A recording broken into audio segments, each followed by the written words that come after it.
Vamos conversar agora sobre um assunto bem importante. Vamos falar sobre a imunidade parlamentar. É o assunto de hoje do Fatos da Semana. Pode rodar.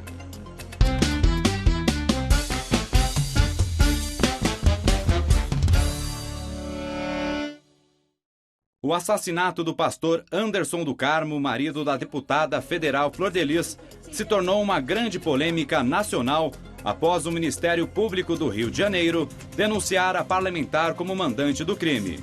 Pastora, cantora e deputada eleita em 2018 pelo estado do Rio de Janeiro, Flor de Lis ganhou a mídia após adotar 37 crianças que estavam fugindo de uma chacina na Central do Brasil, no centro do Rio de Janeiro. Uma história de vida que virou filme, encantou as pessoas pelo Brasil inteiro, hoje choca pelas revelações que vêm surgindo a cada dia. A investigação da polícia aponta o envolvimento de alguns filhos da deputada, desde o planejamento até a execução do crime. Como Flor de Lis exerce um cargo político, a Constituição lhe garante imunidade parlamentar, motivo pelo qual ainda não foi presa. É sobre esse tipo de privilégio que vamos falar agora no Revista da Manhã. Tá certo? A gente vai conversar sobre esse problema, na verdade, podemos considerar um problema. A Patrícia Vanzolini está com a gente, advogada criminalista e professora da Damásio Educacional. Bem-vinda, minha linda. Tudo bem, tudo bem. Ótimo. Vamos falar sobre essa questão que dá um nó na cabeça de muita gente, né? Com Afinal certeza. de contas, existem indícios fortíssimos, provas bem contundentes de que foi ela, né? Sim. A mandante do crime. Existem várias acusações, inclusive daqui a pouquinho a gente fala mais, você discorre mais sobre elas. Mas ela ainda não está presa, né? Porque existe uma questão bem particular, que eu não sei se é uma questão de poucos países, e o Brasil está incluído, chamada imunidade parlamentar. Explica um pouquinho sobre o que é e se existe alguma diferença entre imunidade parlamentar e foro privilegiado. Tá certo, Regiane. Olha, é super importante explicar mesmo, é uma questão muito técnica, vou tentar aqui simplificar, mas para a gente entender. O parlamentar, o deputado ou senador, ele tem 3 garantias. Por ele ser deputado ou senador, para ele bem exercer, para ele exercer com liberdade, o mandato dele tem 3 garantias. A primeira é a que a gente chama de imunidade material. Ou seja, ele não é punido pelas palavras, pelos votos. Por quê? Porque muitas vezes ali no debate, na Câmara, no Senado, numa fala mais acalorada, ele pode acabar ofendendo ali o colega. E isso tudo não é punido, né? Coisas que se fosse entre nós aqui, a gente seria punida. Para eles não é. Ofensa, injúria, qualquer coisa dessa linha. Qualquer coisa dessa linha. Tá. Isso ele não é punido. Isso é a primeira imunidade. Só. É, exatamente. É um nome bonitinho. Falta de decoro. Falta de educação, né? Aquela educação que vem de berço. Sim. Pois é, mas esse não é o caso da Flor de Lis, que o que ela fez é muito mais grave. Mesmo, claro. A segunda coisa é a imunidade processual. Essa imunidade processual quer dizer que o parlamentar, ele só pode ser preso durante o mandato dele em 2 situações. Um em flagrante, então se ela tivesse sido capturada no momento de atirar, ela poderia ser presa ou em flagrante ou por uma sentença definitiva, por uma condenação definitiva. São só essas 2 situações. Todas as pessoas que estão presas nessa investigação estão presas por outra causa, por uma prisão que a gente chama de prisão preventiva. Essa prisão preventiva não se aplica para o parlamentar, não pode se aplicar. Que é a prisão que acontece enquanto a investigação ainda está em curso, para que a pessoa não interfira no andamento da investigação. Exatamente, não interfira, não fuja, não coaja testemunhas, exatamente. Então, mesmo que houvesse necessidade, mesmo que se tivesse provas de que ela realmente está coagindo pessoas e etc., o Estado não poderia prendê-la. O parlamentar dá livre acesso para a pessoa, para o parlamentar que cometeu o crime, interferir onde quiser. Regiane, toda criação humana pode ser usada para o bem e para o mal. Não é uma faca, é para cortar o churrasco, é para matar a pessoa. A imunidade, na verdade, ela foi criada para impedir que os parlamentares sejam presos por uma denúncia falsa, por uma inimizade política, né? Mas acaba sendo usado também para o mal, que né? Poderia ser usado para o mal também um outro caso. Outro caso. Claro. A terceira garantia que o parlamentar tem é essa que você falou, que é o foro privilegiado. O foro privilegiado, que é o direito de só ser julgado por um tribunal que, digamos assim, esteja no mesmo status que ele. Então, por exemplo, o deputado e o senador são julgados pelo STF. Que é o último escalão, né? Que é o último escalão. Só que, no caso da Flor de Lis, o STF já decidiu que não. Porque esse foro privilegiado seria só para o parlamentar que cometeu um crime relacionado ao mandato.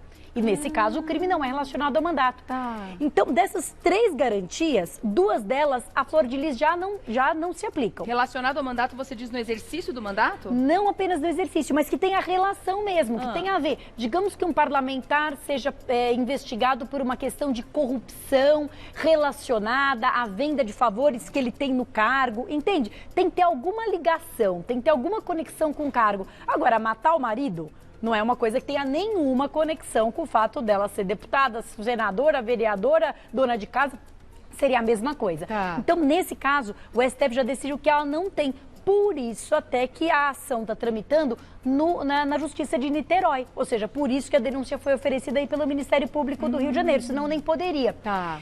Eu acho, sinceramente, que dessas 3 garantias, a pior, a mais nociva, a que mais gera impunidade é o tal do foro privilegiado. Eu acho que não tem razão nenhuma. Eu acho que todos são iguais perante a lei, não é isso? Então que todo mundo cometeu um crime vai ser julgado pelo júri, que é uma instituição popular, vai ser julgado pelos seus pares e etc. É uma das grandes contradições, né? Afinal de contas, se todos somos iguais perante a lei, por que alguns têm que ter privilégio, inclusive no nome do benefício? Pois é, né? Foro privilegiado. Agora, o que está aplicando para a Flor de Lis mesmo é a questão da imunidade processual, a imunidade da prisão. Então ela não pode ser presa preventivamente, Ela não pode ser presa.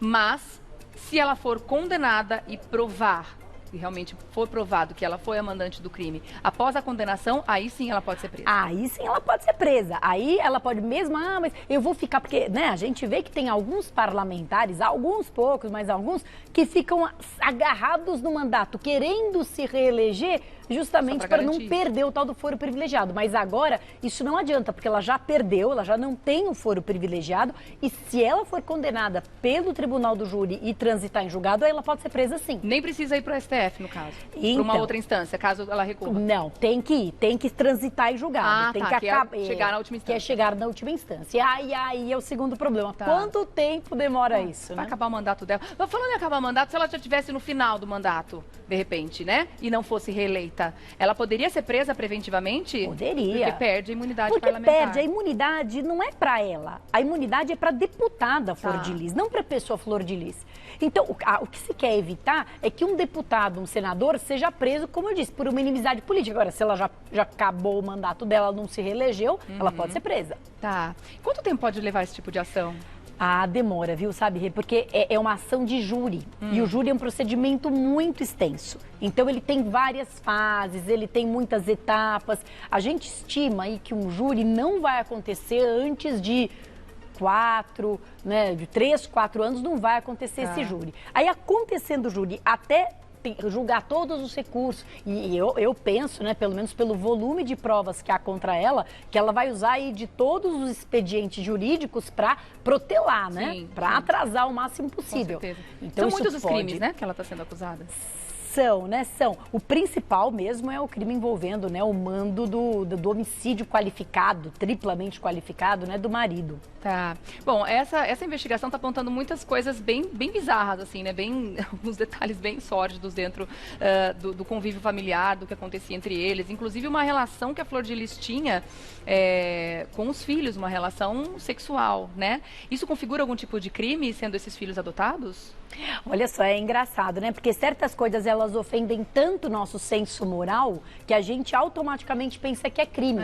O incesto, que é essa relação entre familiares, seja entre, né, pai, filho, mãe, filho, enfim. Por mais que seja biológico.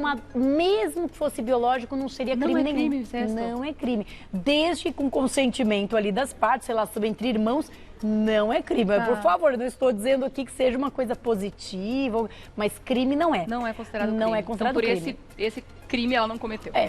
Por esse lado ela não será punida, mas realmente a ofensa à vida, né? Tá certo. Bom, Patrícia, obrigada pela sua presença aqui mais uma vez.